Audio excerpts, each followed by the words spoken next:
Oh, can you feel the jam?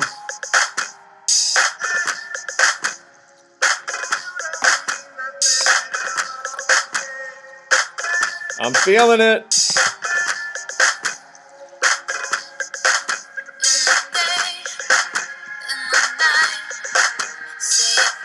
Oh, we are going to say it right. Good morning, good afternoon, good evening. We are back and better than ever for the last installment of Graphing Linear Equations. This is Graphing Linear Equations Part 3. And we are going to talk about graphing horizontal and vertical lines. And we're going to start with the graph of y equals 2. Okay, so y equals 2. Well, let's get some scale on here first. 1, 2, 3, 4, 5, right there. 1, 2, 3, 4, 5. Make sure you always have scale on your graph. Otherwise, the graph is meaningless. Okay, so y equals 2. Well, on the y-axis, y equals 2 right there. Where else does y equal 2 on the coordinate system? Well, doesn't y equal 2 here? Isn't that the coordinate, let's see, 1, 2? Yes? And what about over here? What is this coordinate? 5, 6, 7, 8. It's a coordinate 8, 2. Is y equal to 2 here? It sure is. It's equal to 2 here. It's equal to 2 here. It's equal to 2 here. What about way over here? What's this? Let's see. 1, 2, 3, 4, 5, 6, 7, 8, 9, 10. That's negative 10. So that's a coordinate negative 10, 2. So in all these places, y is equal to 2. And I think you're getting the idea that if we have y equal to a constant, then the graph of that constant is going to be a horizontal line through the constant, through the y-axis at that constant, in this case 2. So this graph is going to look like this, just a horizontal line. Okay. I used to always remember it like, okay, y equals 2, that means it's going to cut the y-axis at y equals 2, which makes it a horizontal line. Okay, so the same sort of idea we're going to use for x equals negative 3. Let me just clean this up a little bit, get rid of these ordered pairs. Okay, so let's go blue. Blue. Okay. And so we're going to graph x equals negative 3. Well, where does x equal negative 3? Well, on the x-axis, that's 1, 2, 3 right there. It's right there. But again, it's not the only place x equals negative 3. For example, here. What's this ordered pair? Well, it's negative 3, 5. Does x equal negative 3 there? It certainly does. What about way up here? This is negative 3, 10. Is x equal to negative 3 there? Yes, we don't care about the y-coordinate. We want to know everywhere where x equals negative 3. One more here, maybe, I don't know, here. Okay, no, I don't like that one. Let's go here. This coordinate is negative 3, 4. Yes?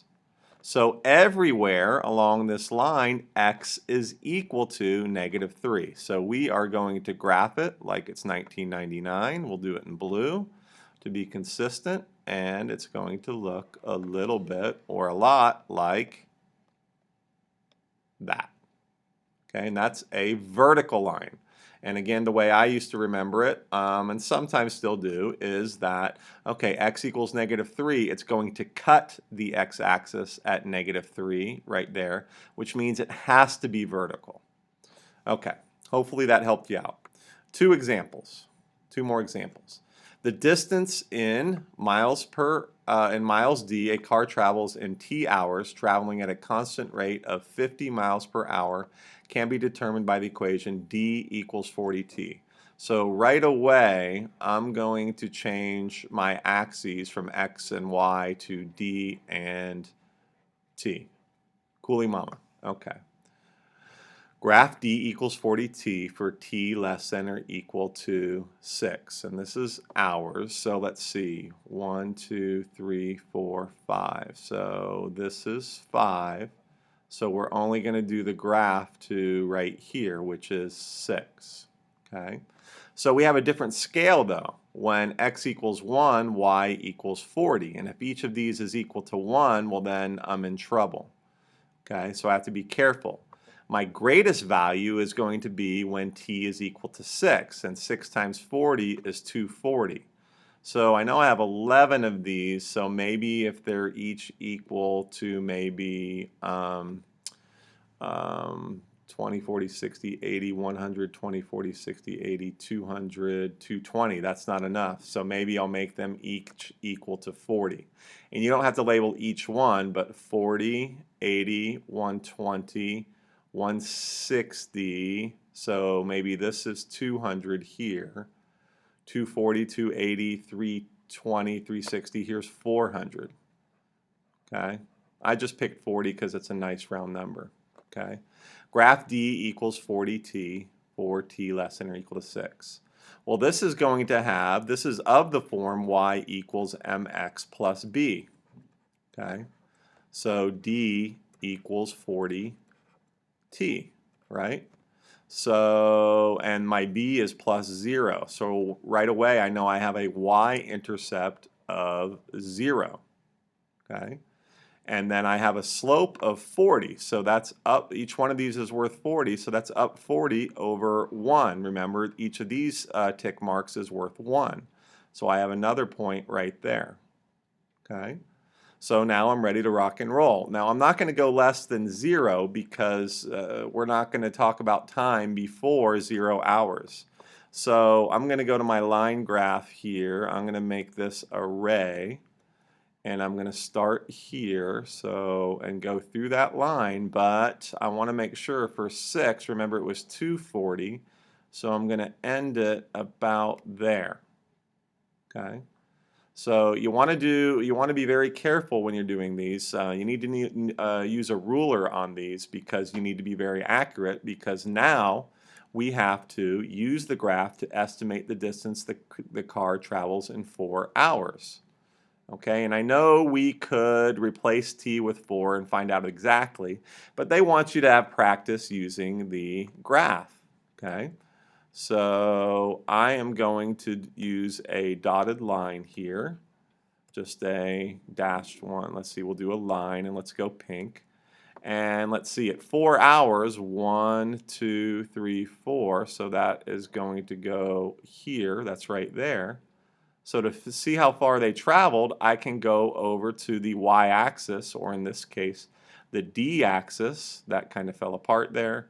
And we can see, so that's 200 and they're each worth 40. So if I go 200 less than 40, then we can say they traveled approximately 160 miles.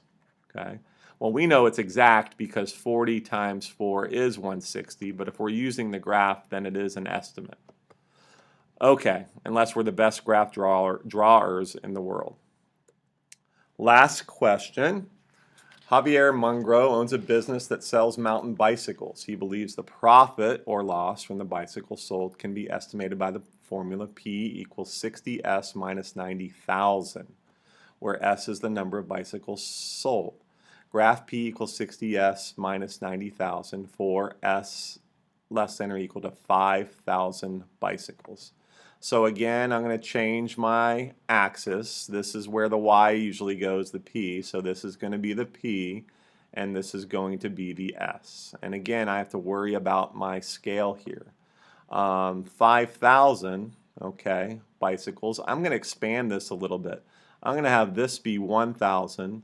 2,000, 3,000, 4,000, 5,000, and I'm going to label that one 5,000. And then my vertical axis minus 90,000. Holy shnikes!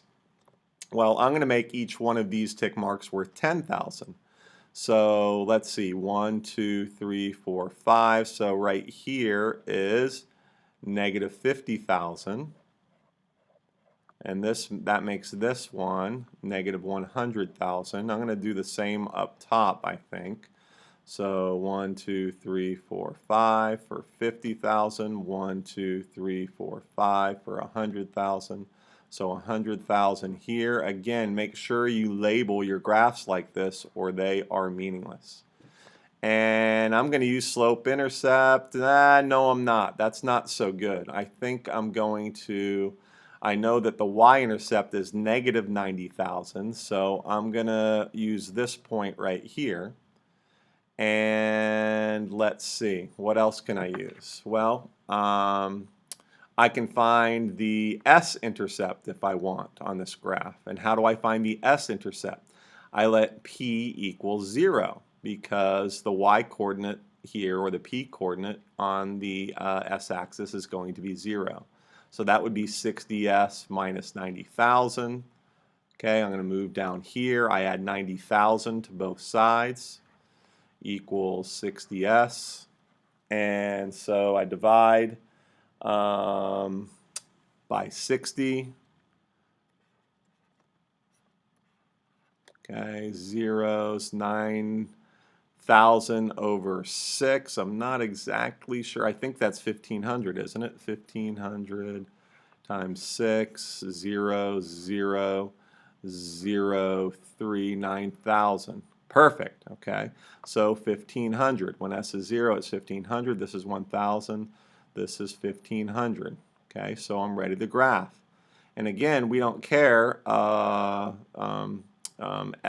Let's see, sales, you don't ever do less than 0 sales. So I'm going to start right here at the y-axis. I'm going to go back here, and I'm going to draw oops, I have the wrong thing here.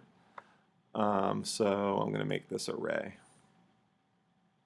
right here, and I'll make this a solid line here. And now I'll go pink is cool.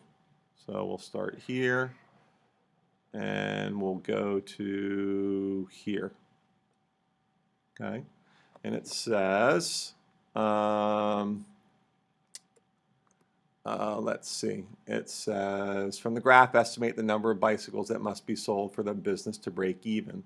So that means for them to not lose money. Okay, well, that happens right here because this is the profit. Right here, the profit is 0. So this is the first time that they're not losing money, where the profit is down here in the negative. They are losing money. 1, 2, 3, 4, 5. 1, 2, 3, 4. Okay, I thought I was wrong there. And this is, we happen to know this exact point because we happen to pick that when s is equal to 0. So we know that it's when they sell 1,500 bikes. Okay, we know that is the truth. Okay, or we know that's exact. Okay, and S is the sales of the number of bikes. Very good. From the graph, estimate the number of bicycles sold if the profit from selling the bicycles is about 150,000. Well, I kind of messed up here, didn't I? I'm going to try and do an estimate for you because, okay, oh look, the part of the P fell off there. Just let me make that. Because I only went up to 110,000, so I'm going to just sort of estimate here, being the loser that I am. So maybe here, that's what, 110, 120, 130, 140, 150, yes. And then I'm going to increase, hopefully. I better start that over. Let's see, I'm going to delete that. And I'm going to go here, and I'm going to do my graph a little bit better, and I'm going to do it way high. Okay. From the graph, estimate the number of bicycles sold if the profit from selling bicycles is about 50,000. So now I'm going to go back to here. I'm going to do my line dashed. I'm going to make it blue, and I'm going to make it a segment again. Actually, I think I'm going to do dots. That worked out better. Okay, so I'm going to go over. This was 150,000, so I'm going to go over this way. And then I'm going to go straight down here. And it looks to me, by my graph, 1,000, 2,000, 3,000, 4,000, about right here. and this is 500. So I would say from this graph about 4,200 bicycles or motorcycles. Is that right? Or mountain bicycles? Yeah, mountain bicycles. Not sure if the graph agrees. That they say about 4,000, but we have an inaccurate graph. So as long as it's accurate to your graph, then you should be okay. And I will give you rulers to work with. All right, hope that helped, and we shall see you next time.